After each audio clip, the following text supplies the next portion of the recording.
ఇప్పుడు నేను చెప్పా కదా, అలా చేస్తారా? నేను కాఫీ మానేశా.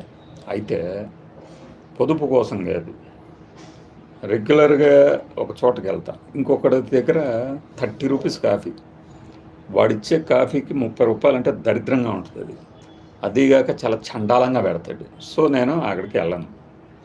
మన వెంకట్రావు గారు ఎవరో రామకృష్ణ ఎవరో ఒక ఆయన జూబ్లీ చెక్ పోస్ట్ దగ్గర కనపడి, సార్ మీరా అని పట్టేసుకున్నాడు అన్న కదా, అక్కడ ఇంకొక అతను పెడతాడు, బాగా పెడతాడు, 15 రూపీస్ అది. సో అక్కడికి వెళ్ళి నేను ఈ మధ్య 2-3 వీడియోలు వీల్ చైర్లో కూర్చొని చేసింది అక్కడి నుంచి ఒక అదొక కాఫీ తాగుతాను. ఇప్పుడు వాడు సడన్గా మూవ్ చేస్తుంటాడు. 3 డేస్ నుంచి ఈవినింగ్ తాగట్లేదు.